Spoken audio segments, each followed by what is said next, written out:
those of you who've been here for a bit, you know that last year we were celebrating 6 months worth of work. And we did enough in 6 months for it to be a whole year. This year has been an amazing year. It really has been an amazing year. I talked to a friend of mine who's in a church in Houston. They had ice this week, makes me so happy. He almost always has much better weather. And we talk about all the things that we have going on at our churches. We're very, very good friends. And he always, not always, but oftentimes, he goes, okay, Kelly, let's think of this. You've been there for a year or a year and a half. And you've done this, and this, and this, and this, and this, and this. And he's like, there are so many churches that would be happy to have done a fourth of what you have done. And he's not talking about me. You're going to hear me say this several times tonight. What we will celebrate this evening, what challenges we may accept this evening, they're not mine. They're ours. You may remember that when I stood among you in this place, and you were asking me difficult questions about who I am as a minister, questions like Cardinals or Cubs.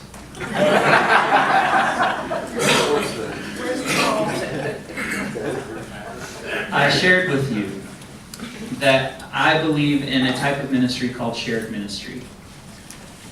That we will do things together. Well, we have done that. In 2013, we have done that, and we have done that well. And so we will celebrate the ways that we have worked well together, the ways that God has been a part of our life together as church. And we will look forward to 2014 and the faith journey that we will continue to go down. You'll remember also last year as we stood here, the design team had just newly been appointed about a month or so before. And in the next 2 to 3 months, a lot of work happened. And they came up with a project list, and they made a report, the design team. They made a report to the board. They made a report to the congregation. They enlisted the whole congregation, committees, people who just wanted to be a part, and asked several questions. What are things that we can do to help visitors want to come and be a part of us? Because we think that we have 2 goals, 2 stated goals that are about bringing new people into the church. One of them is specific to young people. And so we asked ourselves, what would it be like to bring, if we could make changes to our physical plan, what would we do to make things more hospitable for people who walk through our doors? Marcia Higgins, oh my goodness. What a committee chair. She did an amazing job of overseeing the design team. She's not here tonight, but I want to say thank you to her for the work that she did. And all the people on the design team, and many of you are here. Those of you on the design team, raise your hands. We've got Bill, Joyce, Dean, and there were others. Betty Sherwood is traveling, and I'm not even going to try because I won't remember everybody. But there were a good number of people who worked with the design team to get us down the path. At the next board meeting, after that report, we asked ourselves, so what do we do with this? We have a report, we have some ideas, we have some dreams. What do we do? Betty Sherwood, our board chair, appointed a capital campaign committee to look at and see if that was the right next step. You know the process. We hired a firm from Kansas City, and since we're having a family dinner, since we're having family time, this is not something that I would talk about on a Sunday morning, but because this is family time, I want to address something with you.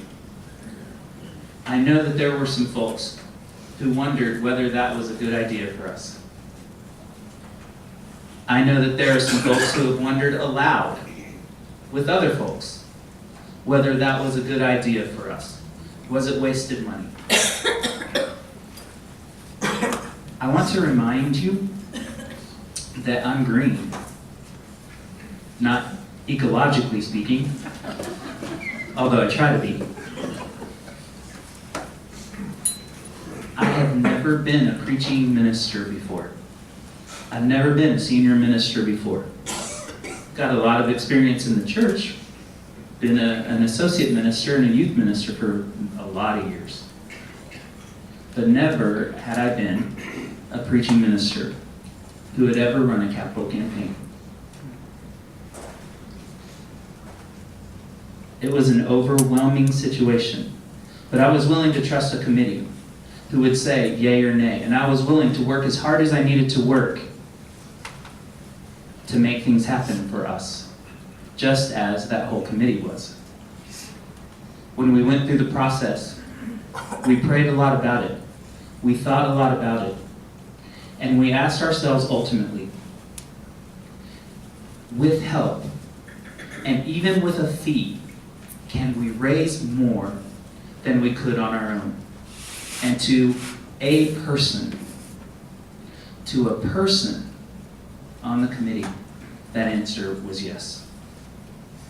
And so without reservation, we did what we thought was best. And we sought your help, and we sought your approval. We just didn't do it on our own. And I think the results really do speak for themselves. Over $260,000 raised when no one on the committee estimated that we could do 200 or even that on our own. I want to say thanks to Mary Stepanovich and Dan Reed for being the ones to lead the committee. They are here. Give them thanks one more time.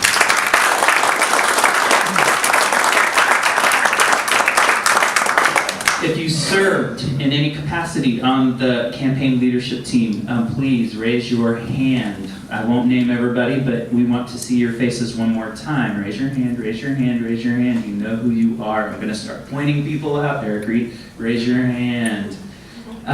So all these folks put in a great amount of time and put in a lot of consideration. But here's the most amazing part. Not very many people, like two, in fact, have seen who participated in the capital campaign. What I know is that we have about 95 to 97% participation. That is unheard of. That is unheard of. That's the reason we were successful. That's the reason we raised as much money as we could raise, because all of you said, I believe that this is what our church needs at this time, and I'm going to help. I'm going to be a part of it. So from the bottom of my heart, I thank you, each and every one of you, for helping make my first time through a capital campaign such a great success. We're going to have a great 2014 because of some, in part, we're going to have a great 2014 because of the results of the capital campaign. So one more time, we should celebrate that. We should say, thanks be to God for the faithfulness of the people of First Christian Church. Faithfulness of those who started this church oh so long ago. The faithfulness of the people who are still here, and for those who are yet to come. It is an exciting, exciting, exciting thing. So, that was the capital campaign. You might remember it well, but it's not the only thing we did in 2013. It seemed like the biggest thing we did, but I'm not so sure that it really was. Because we had that little thing called the Fall Festival. Do you remember that? Our first night of the Fall Festival was in this room because it was too cold to be outside. The rain was coming, and we went outside for just a moment when the fire truck pulled up. And right over there, we had yoga for kids. And we had the fire truck. And we had story time with the mayor. We didn't have quite as many people that first night. But maybe it was good that we started slow. Maybe it was good that we got our feet wet. On Friday, there was no slow start. You'll remember that out on the parking lot, we had a carnival atmosphere. We had lights all over the place. We had cars parked up and down this side of our driveway. You, with your cars decorated. Some of you with yourselves decorated. Nancy Kentner, are you in the room? Oh, Norma. Did I did. That's okay. We'll edit that out, right? No, I'm just, please forgive me. No, I'm glad you did, because I don't know where that came from. There's Nancy Reed, though. So, oh, goodness. Yeah, but Norma came dressed up. She wasn't the only one. We had a great night. That night, we estimate somewhere between 250, 300 people. On Saturday, we had more of a carnival atmosphere with bouncy houses. We had, in the evening or the late afternoon, the first ever Macomb's Got Talent. Over 100 people came for that. We had 15 acts. It was a great time. We had somewhere between 500 and 600 people who came to our property over the course of that weekend. And it was fun. Didn't you have fun? Didn't you have fun? Yeah. I was a little jealous that I didn't get in a bouncy house. But we really had a good time. And we offered that as a gift to this community.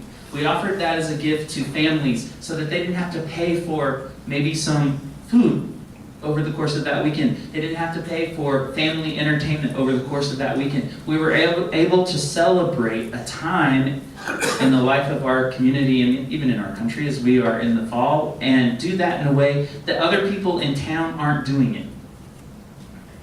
We sold pumpkins. We broke even selling pumpkins. We expected to take a loss. It was fun. It was an opportunity for people to come and see that we've changed a little bit. It was a reminder to some folks that we're still here, but more importantly, and I think you'll agree with me on this, it was a reminder to ourselves.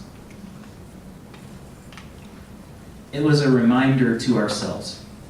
We have seen some amazing results of that within the life of our church. More energy, more aliveness, more fellowship with each other.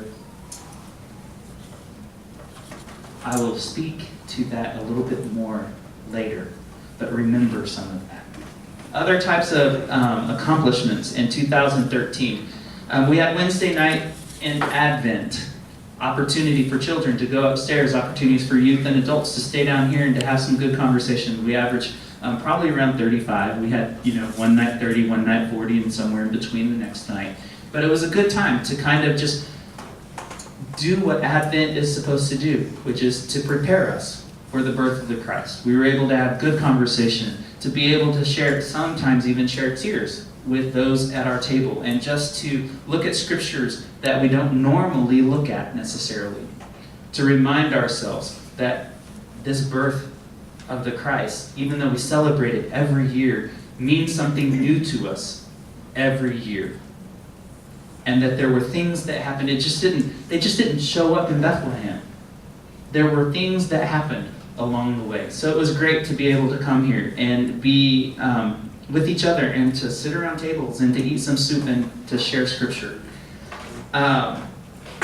We had 2 retreats this year that were specific to planning sessions. We had some worship and we had some calendaring. This was with committee chairs and board officers. The first one, we went out to Rushville, and the next one we had here in November. The reason we do that is so that we're not coming up on our church calendar going, oh, we have something tomorrow, or we have something next week, or a committee has planned something but we're not able to publicize it well. And so we are trying to do this on a periodic basis. We'll try to do it April, May, and we'll try to do it in October, November, so that we can be looking forward, that we don't get surprised, that we can plan better together. And so I thought that that was a lot of fun. I've served, by the way, you know this, those of you who have been around for a little bit, you know that I have served at some fairly large churches within the life of our denomination. They take staff retreats. For me, this is our staff retreat. We all work together to do these things, to have these ministries. And there are some of you who lead certain parts of those. And although you're not paid to do it, so it's not really a staff retreat, you make it happen.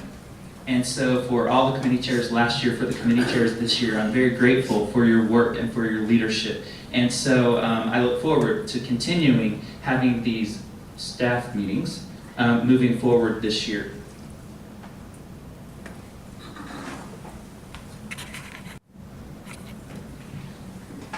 A couple of other things that we were able to do this year. We were able to get our nursery attendants hired. That was one of the things that we really wanted to do. The design team, in its first month or two of being together, got us a new nursery. And so we were excited that we could fill it with folks who are background checked, people who are training in this field, or at least one of the two. And so we're very excited about having that stationed. And we don't have to be there with volunteers, people taking time away from worship and family, but can be in the sanctuary and not be stressed. Not be stressed. To not have to run away from Jack McKinnon when he starts walking up to you. This year, Peggy was. And so we're glad to have the nursery attendants hired. We put in a Good Friday Tenebrae service. We had about 80 people, I think, for the Tenebrae service. Might have been a little less than that. Gene Johnson Moore wrote me 10 minutes after getting home from that service a very nice note about how meaningful and significant that service was.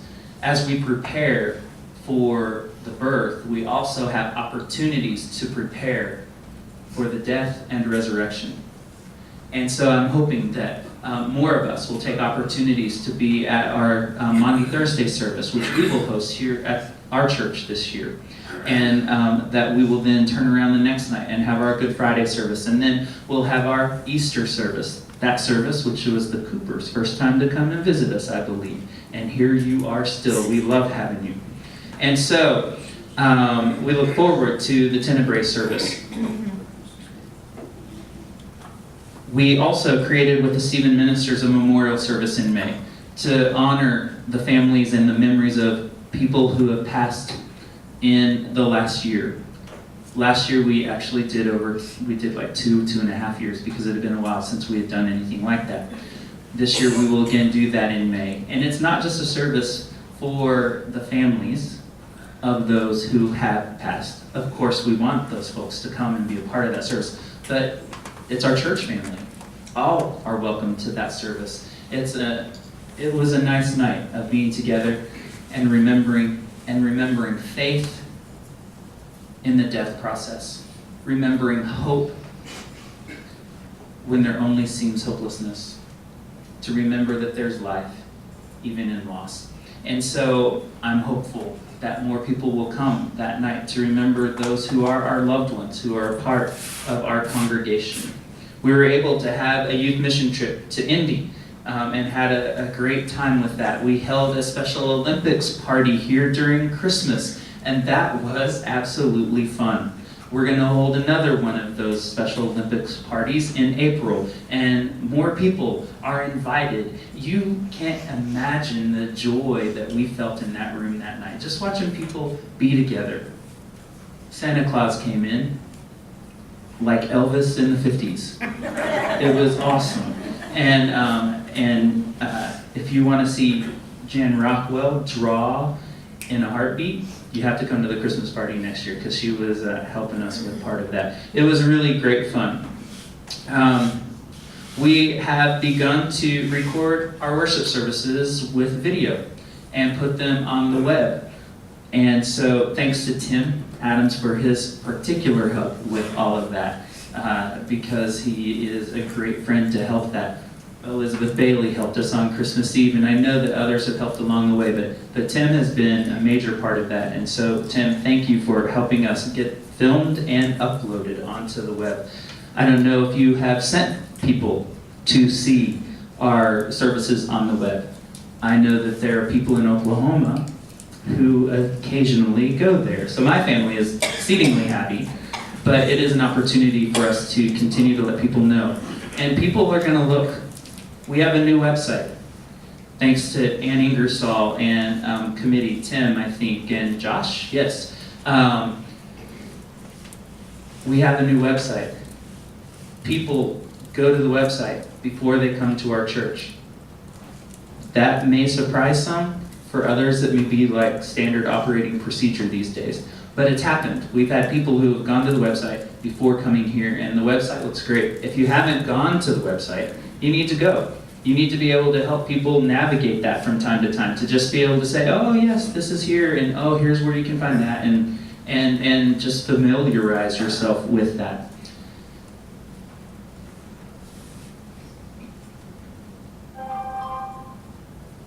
One of the other things, which is not necessarily an accomplishment of the church, but is something that I think we should celebrate, is that we had a senior in high school last year, Emma Bozarth, who went away to college, and she went to a disciples school. She went to one of our church schools. She actually went to a church school called Culver Stockton College, which we have a scholarship. We are scholarshiping one of our own students. I think that's a wonderful thing. Now, if we can just get someone to go to Eureka, we'd be in great shape. And we have a great history of providing for those who are in college, especially those who might come and do some internship work with us, and different ways of being involved with Western and Culver and Eureka. And that is a great thing, a great part of our history. But I'm very, very excited that Emma has gone to Culver, and that we can say she's ours. We have a picture of her on a billboard upstairs. Billboard? Do we actually have billboards? Bulletin board. Is your name Nancy? All of those things, and yet there's still one more thing left unspoken. This time I actually do mean to say Nancy. I want to say thank you to Nancy Reed for her work with the evangelism committee last year. All those pretty signs and all the things that you saw out around, that was evangelism. But they also did one more thing last year, Heritage Days. Heritage Days, where we had our game and we played bags or cornhole. We welcomed people, we gave bracelets, we had a clown, and again, it was free. You don't know how many kids who came up to the booth to get a bracelet or to play the game, and they'd be like, well, how many tickets? None. It's free? One of the best parts was Carol Lee coming up to us as we're tearing down the tent and packing up the everything, and she was like, we need 2 of those games next year. Eric, get busy. We need 2 of those games next year because we can't, we had so many people waiting. I love the enthusiasm and the energy that people who volunteered at our tent during Heritage Days walked away with. And I'm assuming that we'll do that again. But it was again that opportunity. There are only 2 churches at Heritage Days. Us and another church that will be unnamed.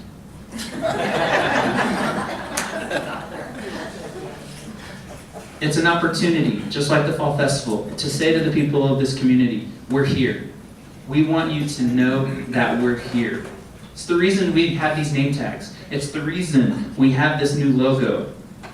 By the way, I was at Taco Bell last Sunday. I know that's hard to believe because it's my favorite restaurant in all the world. We were at Taco Bell last Sunday. I was walking into the restroom because we'd been there for quite a while, and there were like 10 of us from church there, and I'd had like 3 sodas, so I needed to, I was walking to the restroom, and I had my name tag on, and someone that I have no idea who it was went, "Are you from First Christian Church?" I was like, "I am. How did you know that?" He's like, "I recognized the logo." We talked about that from the very beginning.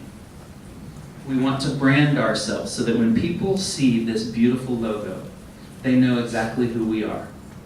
Between all the things that we've done and all the literature that we've given out over the course of the last year, people are starting to recognize us. I think that's a pretty amazing thing. Wouldn't you agree?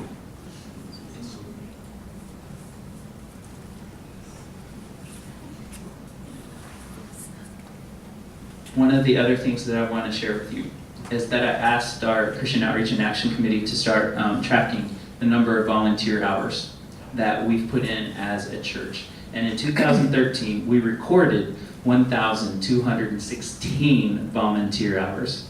That's what we recorded. Some of you don't like to give us those hours.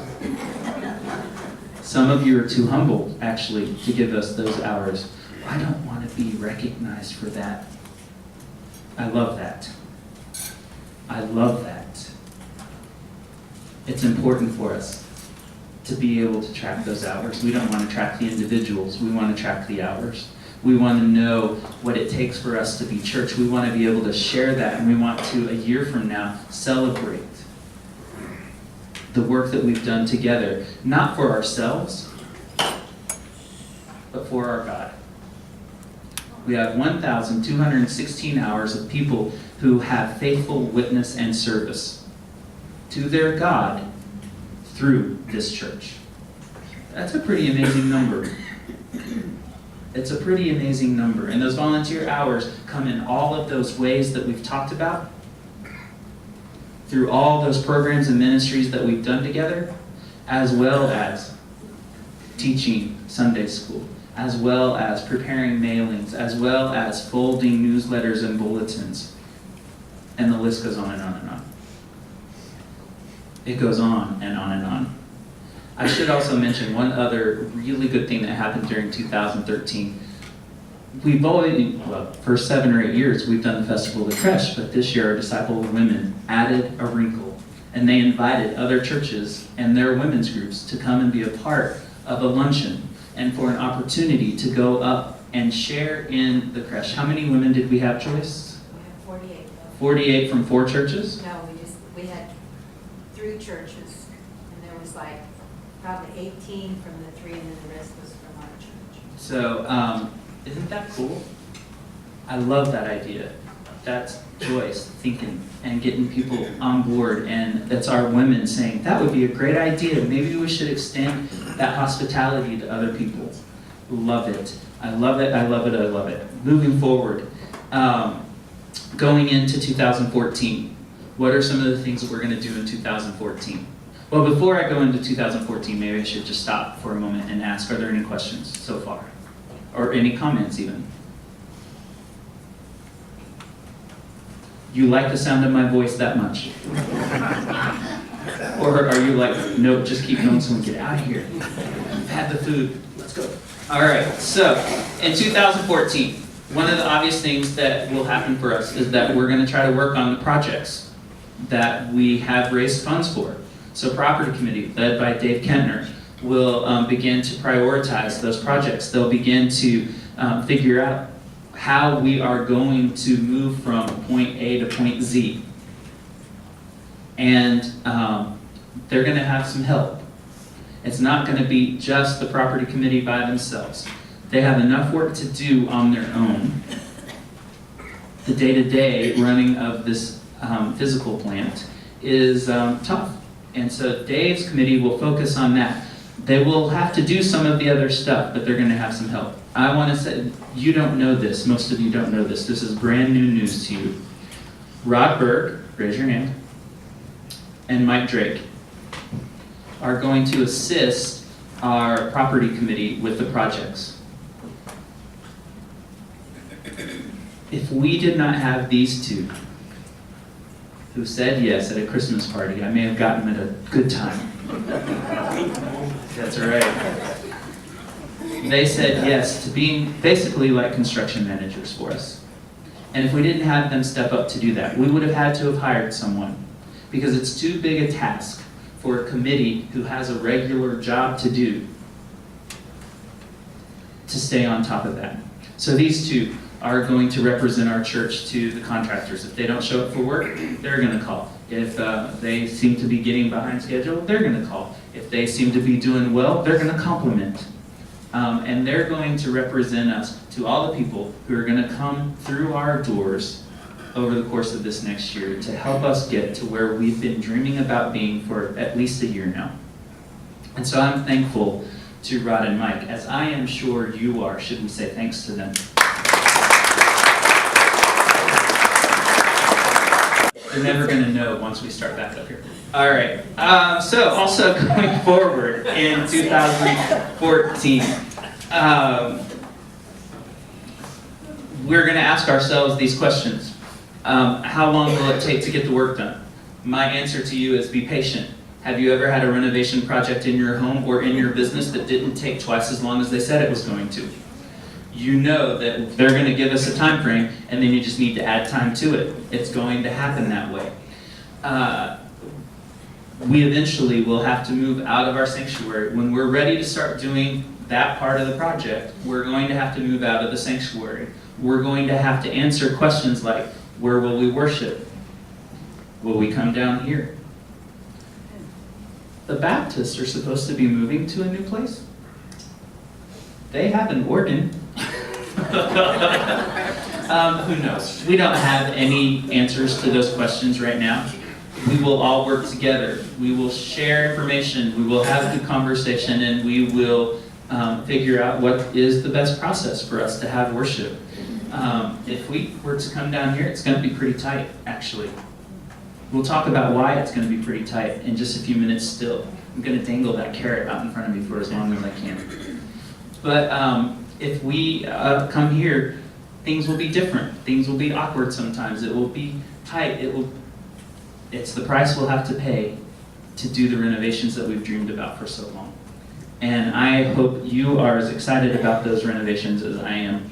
You know that in December, we already decided how we would spend the first $70,000. We've already started on the repair work on the gutters. If it would get warm enough for the work to continue, you know, it's warm here on the weekends, but by tomorrow when everybody's going to be able to work, it's going to be 5 degrees again. So we're not working in 5-degree weather. That project will get done. It will get done as soon as it can, and we're thankful that we are able to get that done. The worst of it has already been done. Thanks be to God that we have pretty guttering around our church, because it was not very pretty for a while. I also want to remind you that our visitors never looked up. When they walked into the church, they didn't look up to see what was going on with the gutters. That was really for us, but it was also necessary. And also thanks be to God that we never really we didn't take any water damage from that. I think we were all afraid that those birds were going to be in the attic. We were all afraid that there was going to be water all over the place. And when we tore that down and saw that it was all up against that brick, we were all relieved. We breathed. Oh, goodness, that was great. So we are fortunate in lots of ways, and I'm so excited that we're moving on with that project. Digital sign.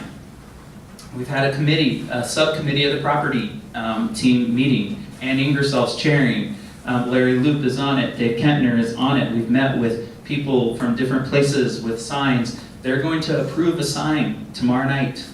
We might have a sign before Easter. A new digital sign. The first church in Macomb to have such a sign. The first business on West Jackson to have such a sign. And it will make life easier for us in lots of different ways. And we've already talked about that. Those of you who used to put the pole up and put those letters in, you know how crazy that can be in the wind and in the weather. And it's crazy for Paul, just as crazy for our custodian Paul as it's been for you. But he is a good man, and he does that because we asked him to. And I'm thankful to him for that. We'll soon be able to ask Annetta to be the one to change the sign because it's a computer thing, and I don't think Paul runs computers. So I'm looking forward to that day when we can have different messages instead of just one. We can have messages that come on and stay for a periodic time, and people will be able to sit at the stop sign and just read our sign and not want to go through because they're going to want to read our sign. It will be that interesting. I just want to remind you that you've approved that work and that we don't have to come back to get approval for that funding because you've already given that approval for the funding. And so if there are any questions about that, please raise them now as we move forward. Like we've already approved the funding for the gutters. The third project that we've approved funding for is the youth space, which is going to be right on the other side of these closets that are in between this room and that room. We've already had conversations with the scouts. We're moving forward. We're not moving forward very fast. We haven't gotten any plans to property yet, but we've begun having conversations about what we would like to see in there and when can we start moving toward that, and do we want to take a trip up to IKEA and bring the furniture back instead of having it shipped to us? Different things like that. And so Ann and I, as the folks working with the youth, will continue that process, and you're gonna start to see some changes, and it will be exciting. 2014, because of some of those changes and all the expected changes, will be an exciting, sometimes difficult time. But I think it's going to be worth the effort. It's why we had the capital campaign, and it's why it's a fulfillment of our goals. You remember that. You remember that we have our 5 goals, and we've tried to keep those in the forefront of our minds with everything that we have going on. And the same is true as we move into 2014. We want to keep our goals at the forefront. Remember, we want to develop programs that will equip members for personal growth through study and worship. We want to continue to expand our Christian service and outreach programs. We want to develop programs that minister to youth and young families, thus encouraging them to become active church members. We want to grow in membership by providing alternative forms of worship and programming. I'm going to come back to that. We want to evaluate and make creative decisions regarding our church building. You can see that we've started some of those in 2013 and that we need to keep pressing forward in 2014 to reach our goals. We haven't gotten there yet. We're going to get there. More things to think about as we move forward in 2014 is that I'm asking membership to do some things to help us with new members. Kim Cunningham is going to be our membership chair. Thank you. She's the last piece of the puzzle. And that's what you ask. I'm just saying that we had every other committee filled, and you said yes. It was pitiful. I had to beg. Actually, I didn't. We had trouble, let's just be honest. It's a family dinner. You know that we would normally have our committee chairs filled by the time we got to January board meeting. You would know that that would happen. And I'm not gonna, people are busy people. And people have things that they have to attend to. And sometimes life is busier than other times. As Bob and I, as Betty and I, and Betty and Bob and I, and as Bob and Larry and I began having conversations about all of these different things, and this was the last piece of the puzzle to fill, I kept saying, it's going to be okay because we're going to find the right person at the right time.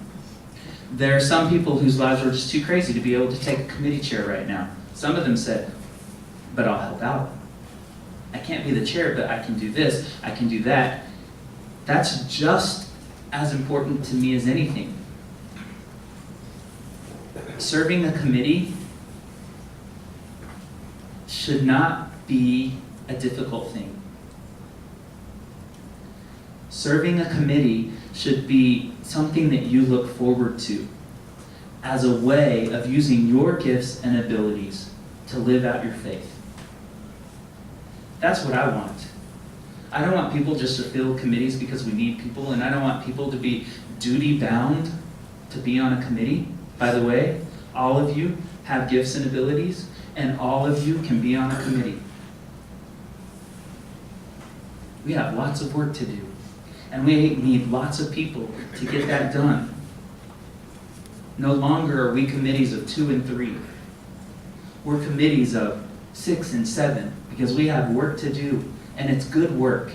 And membership's good work this year is to continue to do all those socials. By the way, Joyce has stepped up and said, you know what, I think I want to help with those socials, which I hope made Kim's job easier because Kim's going to come up and we're going to figure out better how to welcome new members. This year, what I've noticed is that when we have new members, it takes us a long time to get their picture and their information into our newsletter, into the child's tidings. That should be done same day. Someone walks forward, we should be able to snap a picture and get them to fill out a little card and say, we're so glad you're here and we can't wait to share your information with our church, who is so happy that you're here, that they want to know you. When people join us, they might want a little reading material about our denomination. Who is this Christian church, Disciples of Christ? Some of you who have been longtime members might want some of that information. What's the history of First Christian Church? What are some of the things that I could do? Not what am I expected to do, but what could I do? We've been told by church development that if we have people join us, that we should be putting pledge cards in their hands so that our capital campaign can continue to grow.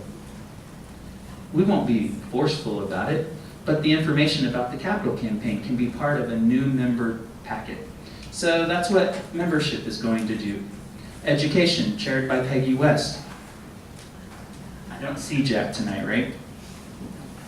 Jack is so thankful for Peggy. Peggy has decided to come on for 2 years. She's made a 2-year commitment to be part of Christian Ed for 2 years because Jack has done that for a very long time. Remember Terry Foland was your interim minister before I came? This is our interim Christian Ed person between Jack and whoever comes next. And she needs committee members because some of the folks on her committee are starting to go in different places and we have work to do. We have good work to do. Remember, young people, a part of our goals. What happens if maybe 4 or 5 people come to the Fall Festival and want to come to our Sunday school programs? Or do we have enough programming for children? That's where we're void. You know that. You know the places where we're void, where we are missing people. And when we miss people in certain age demographics, or in other ways, but for us especially in certain age demographics, then we're not complete, we're not whole, we're not the body of Christ as we could be. We need children. We need the parents of children to make us more complete, to make us more whole. We've talked about this before.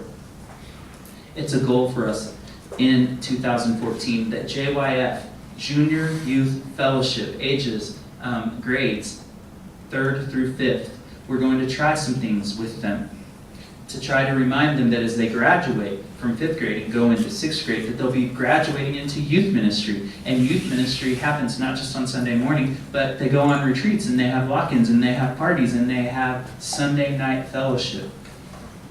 So we're going to start once a month from February on, once a month. We might try some new creative things in Sunday school. But it takes people to help us implement new ideas and to refine good new ideas and to help make those ideas into ministry. And so we need folks in Christian Ed. If you are interested, if you have gift, if you have an ability, membership, Christian Ed, property, every committee has good work to do. I neglected to let you know about trustees. Trustees have made some decisions, and we'll be bringing those to board. We should have done it last month, but it escaped us. But we've made some decisions in trustees about financing, which you as a congregation and the board has given us approval to seek and to secure. We just wanted to announce a little bit about that, but since it hasn't come to board yet, we're going to wait. And once it goes to board, then we'll announce to the congregation. But we think we've made some decisions about financing the projects. That means we can get started on the work even sooner. Dan and Eric last year, who put in a great amount of work, thank you for leading our trustees through this process so that we can move things through property that we can get down the road. We talk about, as one of our goals, being the opportunity to create a new worship service. To create a new worship service for younger folks who maybe aren't used to hearing organs. who maybe like a different rhythm of worship, I will make a guarantee to you this. We will always have a traditional worship service. But this is a goal that you set in December of 2011. And I think in part, the search committee saw my resume and saw how I had worked with churches to create new worship services. We'll need to dream about that. We'll need to dream, once we go through the renovation process, how can we now continue to get down the path to meet the goals that we think God has placed on our hearts? That we can be more inviting and welcoming and open to people who may not do traditional worship.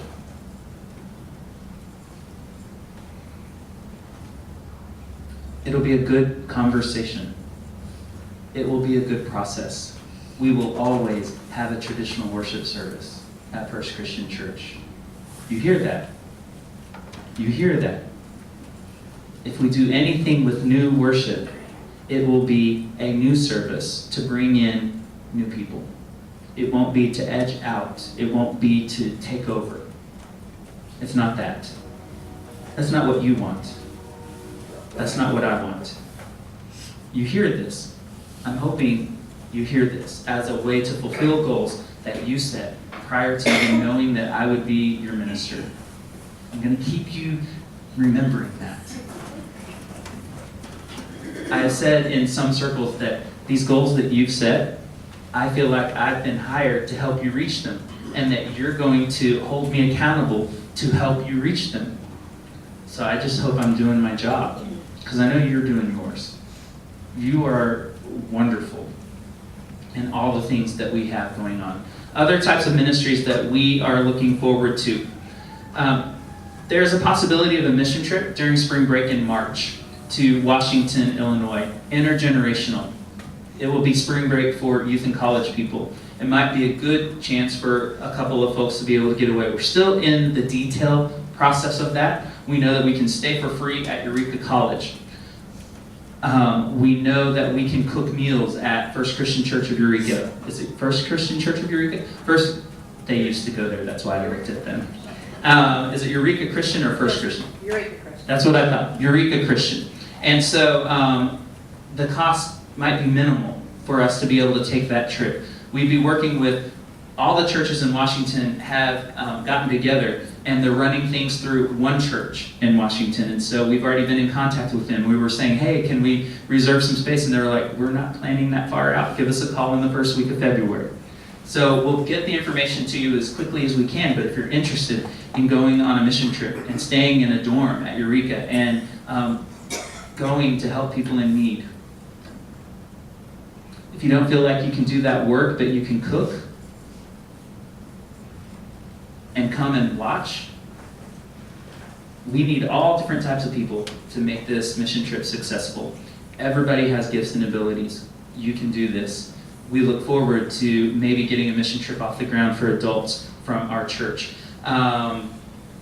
We are looking forward to doing Wednesday nights in Lent, and we're developing that theme. Again, it will look a lot like what we did Wednesday nights in Advent. We will have a meal beforehand. We will have programming for all ages, and so plan to be a part of our Wednesday nights in Lent. I've already mentioned that we'll have a game night for Special Olympics on April the 4th. I've already mentioned our new commitment in children's ministry to get JYF going. But we also need more commitment for our adult Sunday school classes. So Christian Ed will be trying to do what they can to help our existing adult Sunday school classes. How can we refocus? How can we help people know about them? What can we do to get more folks here between 9 and 10 to enlarge their faith, to have more friendship with people in the church, to do all the things that Sunday school is supposed to do, to have encounters with the Bible. So we're looking to do that. A couple of things that I would like to just share with you. If we're able to move forward on a couple of our goals, if we're able to bring more young people in, if we're able to provide more programming and not just stay at status quo. I have said in the past, and I'll continue to say it, when we have Wednesday nights every week, we will have arrived. We will have arrived. When we can have a social night and a study night, and maybe have 2 or 3 studies going on, which one is Bible, and maybe there's another study on parenting, or another study on parenting your parents, or whatever. Whatever we can dream and come up with, we will have arrived. Not completely and totally, because we're never going to stop. We're never going to stop moving forward. But you get the idea. When we can sustain a Wednesday night program because we have enough kids who need to be taught more, it'll be a good day for us. One of the other things that will be really good is we have a great nursery right now, but wouldn't it be great to have 2 nurseries? I'm willing to give up my office because it has a bathroom in it, and we can have kids in that space. I'm willing to move out of my office. I think that should be a goal. It should be our goal to get me kicked out of my office because we need a nursery for infants and a nursery for toddlers or babies, or I don't have kids, I have puppies. So you have to walk me through the terms. Baby nursery, toddler nursery. Wouldn't that be great? Wouldn't that be great? We've had that before, haven't we? Those of you who have been here a while with much more history than I have, you know that we've done that before. That's where we're working. And we're making some progress. We're making good progress. I want to celebrate something with you that I hope you hear in the right frame. This is not about me. I'm going to preface this conversation that we're about to have. This is not about me. It's about what you do. You've heard me say before, everybody's part of the evangelism team. Everybody is a part of the evangelism team. If we have a visitor who comes in and sits down, I want to have reports. I've had reports today on 2 people who were visitors to our congregation. I had reports from the Kerrs before I even got back to my desk from vacation. That's what it's supposed to be. Yes. And I'm not shocked. Should I be shocked? They were good reports. So we're all part of the evangelism team. I want to remind you of that. I started in August of 2012. And from January to August of 2012, our average attendance was 89. So January to July, our average attendance was 89. Pretty quickly, we jumped up 16 people in worship. From August to December, we averaged 105. Throughout 2013, we held that number. We averaged 105 throughout the year of 2013.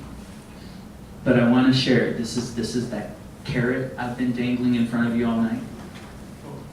Since October the 27th till last Sunday, we've only had 4 Sundays less than 120. Maybe you've noticed. 2 of those Sundays were in November, and I don't know, maybe one of those might have been weather. One of those Sundays was in January. We had 36 people in church. Woo-hoo. If you calculate the attendance, if you calculate the average attendance from October the 27th, do you remember what October the 26th was? The last day of the Fall Festival. Do you remember how tired you were? Do you remember how exhausted you were? Karen Chatterton and Shannon Reed did a great job of organizing a great group of people, and Jill Jones and Jack McKinnon also had a great hand in what happened at that time. But while we might have been physically tired, we were spiritually rejuvenated. We had, I think, 120, 124 in Sunday worship the next day. If you average it from that Sunday to last week, our average is 113. Take out that Sunday with only 36 people, our average is 120. For a while, the number was 100. Did we get to 100 today, Mike? Did we get to 100 today, Mike? Rob, did we get to 100? That was the mark when I first got here. But for the last 3 or 4 months, 3 months, we have a new mark. We have a new mark. Did we get to 120? We didn't get to 120 today. Now, are we going to like boo-hoo and cry? And no, we're not. And numbers are only one indicator on the health of a congregation. You know that. There are so many other things that are more important than numbers. There's the friendship. There is the faith sharing. There's the growing together. There is the knowing of people, not just acquaintances, but the actual of getting to know people that sit right beside you in pews or who come to special events like fall festivals. Those are way more important. Those things are happening too. But because you extend a hand, because you show interest in people, because you are, as so many of people who come to join us on Sunday mornings who aren't members say, because you are the friendliest church in town. Because you have remembered your call to be disciples. It's exciting to be at First Christian Church. I hope you feel that. I believe you do. Allow me to share a story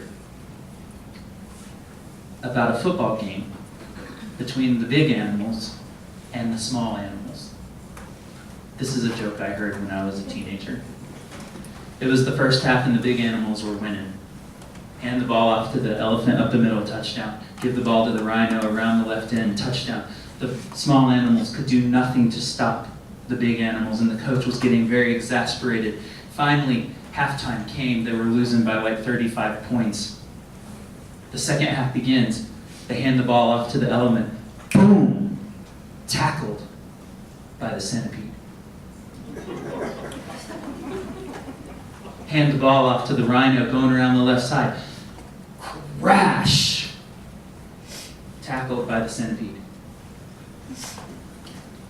Handed the ball off to the elephant going around right end. A loss of 5 yards. Tackled by the centipede. The coach of the small animals was so flabbergasted that he had to call timeout. He called his team over and pointed at the centipede and said, "Centipede, where were you in the first half?" "Coach, I was tying my cleats." Lots of cleats to tie on a centipede.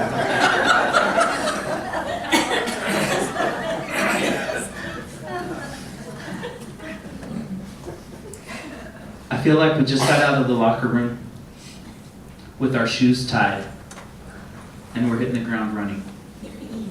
There's still so much more for us to do. We have good numbers in worship. We had a great fall festival. We see so many exciting things coming together. But it's not time to be complacent. It's not time to think that we've actually arrived.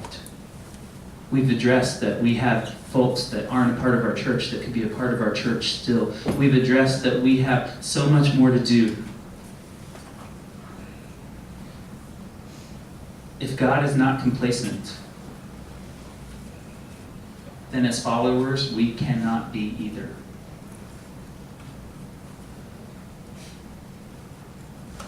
We are part of the Christian church, disciples of Christ. Let the energy continue to swell up. Let us share work and ministry together. Let's be happy about it. Let's enjoy answering the call. That's why we're here together. It's why we're the church with a legacy. We've received a legacy, and we're going to pass a legacy on. I am so thankful to be your minister. Ann and I are so happy to be here in Macomb with you, working side by side. Thank you for your faithful witness. Thank you for your time given. Thank you for being the faithful people of God. May our 2014 be as energetic, as faith-filled, as successful as 2013. Amen? Amen. Amen.